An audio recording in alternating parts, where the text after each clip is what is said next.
बिस्मिल्लाहिर्रहमानिर्रहीम। नहमदुल्लाह सुब्हानहु व तआला व नुसल्ली व नुसल्लिम अला रसूलिहिल करीम। अम्मा बअद फ़अऊज़ु बिल्लाहि मिनश शैतानिर रजीम। बिस्मिल्लाहिर्रहमानिर्रहीम। इन्नल लज़ीना क़ालू रब्बुनल्लाह सुम्मा इस्तक़ामू ततनज़्ज़लु अलैहिमुल मलाइकतु अल्ला तख़ाफ़ू वला तहज़नू व अबशिरू बिल जन्नति अल्लती कुन्तुम तुअदून। आमन्तु बिल्लाहि सदक़ल्लाहुल अज़ीम व सदक़ रसूलुहुन नबियुल अज़ीज़ुल करीम। इन्नल्लाह व मलाइकतहु युसल्लूना अलन नबिय्य या अय्युहल्लज़ीना आमनू सल्लू अलैहि व सल्लिमू तस्लीमा। सला शरीफ अल्लाहुम्मा सल्लि अला सय्यिदिना व शफीइना व हबीबिना व तबीबिना व मवाना व मलजाना मुहम्मदिन व अला आलिहि व अस्हाबिहि व अज़वाजिहि व ज़ुर्रिय्यतिहि व अहलि बैतिहि व इत्रतिहि व अशीरतिहि व अहिब्बाइहि व इत्तिबाइहि व औलियाए उम्मतिहि व उलमाए अहले सुन्नतिहि अजमईन व बारिक व सल्लिम तस्लीमन कसीरन कसीरा। सला शरीफ सभी हजरात मूसागढ़ जी वडे आवाज़ से पढ़ो।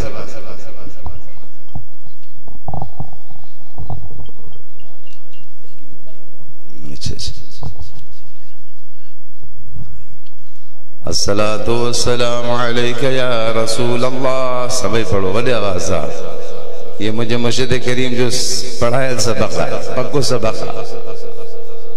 सला शरीफ सभी नूरी करो। एक दफा सखर में हजरत साईं तशरीफ फरमा थे। मुझे हुक्म था उर्दू में तक़रीर कर, मैं भूल गया, मैं सिंधी में शुरू हो गया। हजरत क़िबला मुर्शिद करीम ने फ़कीर फज़लुल्लाह को कहो कि मौलवी फज़लुल्लाह को कहो उर्दू में बोलो। अब इस राज को कौन समझता वो मुझे नहीं पता, बस मुझे हुक्म था, मैं उर्दू में ही बांटता हूँ। बेपासे उर्दू सिंधी में ॻाल्हाईंदो आहे, हिते साईं जो हुक्म आहे उर्दू में ॻाल्हाईंदो आहे। अल्हम्दुलिल्लाह साईं मुर्शिद करीम के जो दर्जात हैं, जो फ्यूज़ बरक़ात हैं, वो छुपने जैसे नहीं है।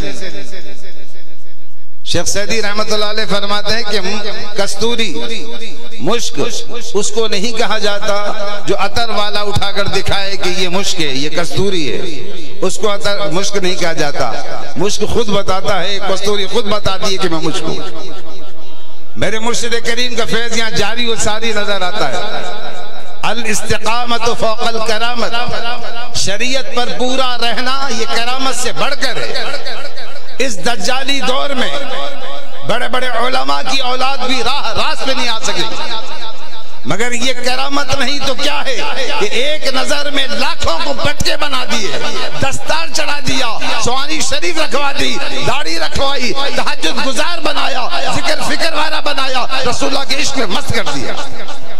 ये करामत नहीं तो क्या? ये मेरे साईं की करामत। 2 साल पहले, 2-3 साल कोरोना से पहले की बात है, मदीने मुनव्वरा में मुर्शिद करीम की तलाश में मैं निकला। हजरत साहिब वुजू के लिए गए हुए थे, वुजू करके आ रहे थे। फकीर अब्दुल हमीद कराची वाला खड़े थे। वो मुझे कहने लगे कि बाबा साईं को जब हरम शरीफ से आते देखा, एक यमन के एक सैयद थे, अरबी थे, उन्होंने मुझसे पूछा, फकीर अब्दुल हमीद से पूछा ये बुजुर्ग कौन है? तो बताया कि ये पाकिस्तान सिंध से आए हैं, सैयद बुखारी। तो उसने आगे बढ़कर साईं की पेशानी को चुम्मी दिया, आगे बढ़कर साईं की पेशानी की चुम्मी दिया और चुम्मी देकर फकीर अब्दुल हमीद को कहा कि मैं जानता नहीं कि बुजुर्ग कौन है, मैं रसूलुल्लाह का नूर चमक रहा है। ये मेरे साईं के अंदर वो करंट थी। एक दफा इशराक के नफल पढ़कर हरम शरीफ मस्जिद नबी से बाहर आए, ताज़ा वुजू करने जा रहे हैं। मुझे फरमाए बेटे मैं वुजू करके आता हूँ, रोज़े शरीफ भी चलेंगे। बाहर सामने मियां मीर मोहम्मद रहमतुल्लाह अलैह लोढ़ाई फकीर सामने आ रहे थे। दोनों बुजुर्गों की मुलाकात हुई, वहां खड़े हो गए। मियां मीर मोहम्मद रहमतुल्लाह अलैह ने बाबा साईं को अर्ज की कि दुआ मांगे। गुंबद खिजरा सामने था, बाबा साईं का चेहरा गुंबद खिजरा की तरफ था। बाबा साईं दुआ मांग रहे थे, साईं मियां मीर यूं खड़े थे इधर। जब बाबा साईं ने फरमाया मियां मीर मोहम्मद रहमतुल्लाह कि आप दुआ मांगे, तो गुंबद खिजरा इधर था, मियां मीर मोहम्मद यूं फिर के यूं खड़े हो। जिनको पता है कि मदीने जब ताजदार भी मिलते हैं तो इनके तवस्सुल से मिलते हैं। याद रखें, मसलक के अहले सुन्नत को अगर डंके की चोट पे बयान किया और बातिल को अगर झुकाया है तो मुझे मुर्शिद कामिल ने झुकाया। लाखों बंदों को सिंध की धरती पर, बलूचिस्तान की धरती पर, पंजाब की धरती पर वो तबलीगी जमातियों ने, जिन्होंने बिस्तर उठाकर चपलों के अंदर जाकर, कोठों में जाकर खुदा की बानों का ईमान तबाह किया, मेरे मुर्शिद ने उस जंगल में जाकर भी रसूलुल्लाह का इश्क फैलाया। ये मेरे मुर्शिद की करामत है। और एक नहीं, हजारा चैलेंज किए, आज तक किसी बातिल को ताकत नहीं हुई कि वो सामने आता। उनको मालूम था कि ये सच्चा सैयद है, जो फरमाएगा वो करके दिखाएगा। एक दफा बुहारा हमारे छठे से आगे शहर है, वहां साईं तकरीर फरमा रहे थे। सर तकरीर में फरमाने लगे कि मुल्ला सवाल पढ़ने ते लिखी मोकल, सवाल पर्चे पे लिखकर भेज दो, अपना नाम नहीं लिखो। तुम्हारे सवाल का जवाब भी दूंगा, तुम्हारा नाम भी बताऊंगा, तुम्हारे बाप का नाम भी बताऊंगा, तुम्हारे प्रकार भी बताऊंगा, रातन में कड़ी घटे में धिक्का खान भी दो, सो भी बताऊंगा। ये मुझे मुर्शिद, इत्तकू फरासतुल मोमिन फइन्नहु यंजुर बिनूरिल्लाह। अल्लाह वालों का सीरा नूर से चमकता है। अभी चंद महीने पहले मैं दरगाह शरीफ पे हाजिर हुआ, तस्बीह खाने में रात गुशा का वक्त था, हाजिर हुआ। बात करते करते फरमाने लगे कि मैं सारा पंजाब चला कामिल की तलाश में, कहीं इत्मीनान नहीं हुआ, दिल को इत्मीनान नहीं हुआ। लाड़काना की एक मस्जिद में गया था, बिस्तर रखे थे। मैंने पूछा ये क्या है, तो गोठ वालों ने बताया कि हमारे लड़के यूनिवर्सिटी में, कॉलेज में पढ़ते हैं, वो दीन से दूर दुनिया के अंदर मस्त। एक पीर आए हैं, उनकी सोहबत में उनको रंग चढ़ गया है। लड़कों को, कॉलेज के लड़के, यूनिवर्सिटी के लड़कों को रंग चढ़ गया है। सारी रात मुराक़बे में बैठे, तहज्जुद पढ़ रहे हैं, इसमें रो रहे हैं। साईं क़िबला मुर्शिद करीम रहमतुल्लाह फरमाते मुखे झटको लगो, मुझे वो पीर किथे आ, मुखे मिलायो, जैसे वो तो दूर है, फिर चलो। उन लोगों ने कहा कि सवारी नहीं है, फरमाया कि पैदल चलते हैं। मैं फरमाते मैं पैदल चल नहीं सकता था, मुझे आदत नहीं थी, मगर पैदल चले। रात को निकले, पैर सूज गए। हजरत पीर मिठा से क़िबला रहमतुल्लाह अलैह की बारगाह अक़दस में पहुंचे कि फजर की नमाज हजरत साईं ने आके पढ़ाई। नमाज पढ़ाने के बाद मुराक़बा शुरू हुआ, बैठ गए, मुराक़बा किया।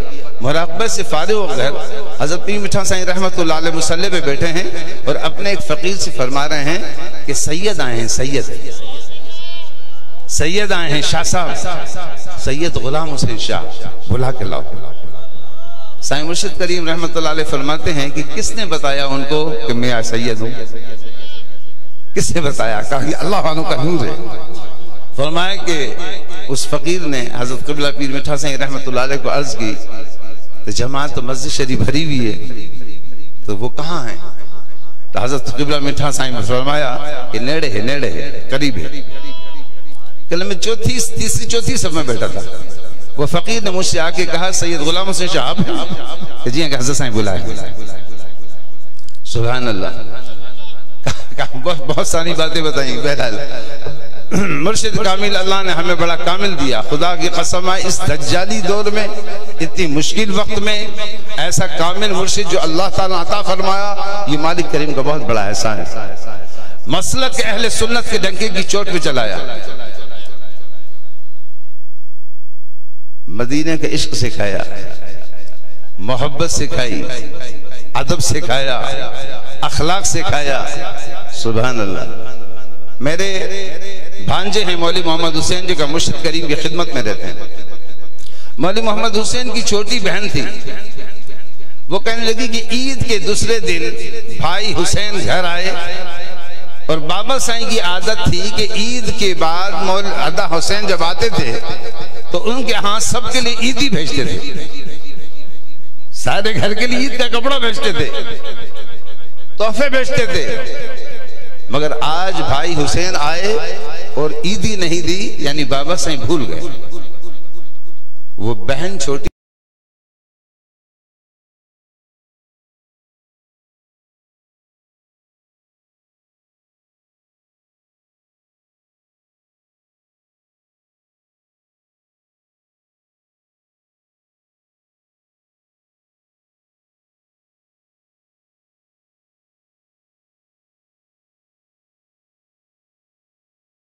मैं भूल गया तुम्हारे पैसे भेजने को, ईदी भेजने को। अब इंशाल्लाह हुसैन आएंगे मैं भेजूंगा।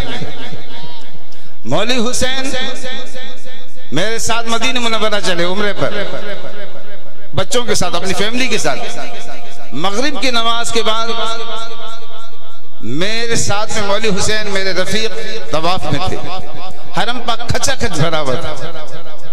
मुर्शिद करीम का रहमतुल्लाह अलैह का फोन आ गया। मौलवी हुसैन से पूछा पुट कितने हैं? जब अब तवाफ में आई तो तुझी नंदड़ी किथे है, तुम्हारी छोटी बेटी कहाँ है? वो 2 साल की बच्ची थी और माँ के साथ थी। बाबा साईं फरमा रहे हैं कि वो छोटी को देखो कहाँ है। फरमाए मैं फोन होल्ड रखता हूँ। हुसैन तवाफ छोड़ के चले गए। जहाँ लेडीज बैठी थी वहां पर वो उनकी बीवी बैठी थी। उससे जाकर पूछा बेटी कहाँ छोटी? कि नहीं यहाँ बैठी थी, पता नहीं कहाँ गई। माँ कुरान शरीफ पढ़ रही थी और बच्ची नजर नहीं आ रही। अब लाखों का इज्तिमा, बच्ची गुम, परेशान हुआ। अर्ज की बाबा नजर कौन दिए चाहिए? फरमाया तो पुत्र मुल्तज़म डिठुआ, बैतुल्लाह शरीफ का दरवाजा और हजर अस्वद के बीच की जो दीवार है वो मुल्तज़म है। उस जगह पर नबी पाक सल्लल्लाहु अलैहि वसल्लम अपना सीना मुबारक रख के, अपना हाथ मुबारक रखकर वहां खड़े होकर रसूलुल्लाह दुआ मांगा करते थे। वो दुआ की कबूलियत की जगह है। मेरे मुर्शिद करीम ने फोन पे फरमाया तो बेटा मुल्तज़म देखा है? कि जी बाबा। तो मुल्तज़म जाके दुआ मांगो। वो रश में जाके वहां पहुंचा, दुआ मांग के वापिस आया तो देखा कि वो कूलर के ऊपर, कूलर के पास वो बच्ची बैठी है, गिलास में पानी भर रही, वो अपने काम में लगी हुई थी। फरमाया कि फोन पे बड़े गर्म हुए कि बच्चों को संभाल। अब देखें कि बच्ची माँ से वहां टूटी, मेरे मुर्शिद ने यहाँ से उछाल दी। ये थे कामिल। कामिल कामिल होते हैं, कामिल मरते नहीं। इन्ना औलिया अल्लाह ला यमूतून बल यंतकिलून मिन दारी इला दार। अल्लाह के प्यारे, रब के आशिक मरते नहीं है। कौन कहता है कि आशिक मर गया, कैद से छूटा वो अपने घर गया?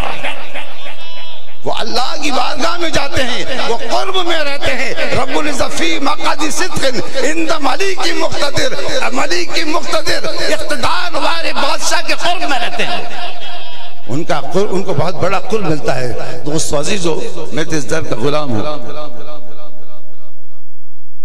और मैं जमायत के उलमाए किराम से और पुराने फुकरा से ये दरख्वास्त करूँगा कि बाबा साईं की जिंदगी पर आप लोगों को लिखना है। आज हम हैं, कल हम सब कब्र में होंगे। आपके सीने में जो खजाने हैं ये लेकर आप कब्र में न जाएं। आपके पास बाबा साहब की करामतें हैं, बाबा साहब के मलफूजात शरीफ हैं, अब्बा साईं की नसीहत के कलिमात हैं, अब्बा साईं के दिए हुए वज़ाइफ हैं, जो मकालात हैं उनको आप महफूज करें। फिर उसको तश्कील देना आसान है। अगर आप उसको जमा करेंगे, एक किताब की सूरत में ले आएंगे। बाबा साईं एक दफा तकरीर में फरमा रहे थे कि हमारे खानदान में एक सैयद कामिल थे। मेरी वालदा उनकी तबीयत देखने गई और बाबा साईं फरमाते मेरी वालदा को औलाद नहीं थी। बाबा वालदा साईं की जीजल अम्मा ने उस शाह साहब बुजुर्ग से अर्ज की तो किबला दुआ करो अल्लाह मुखे औलाद दे।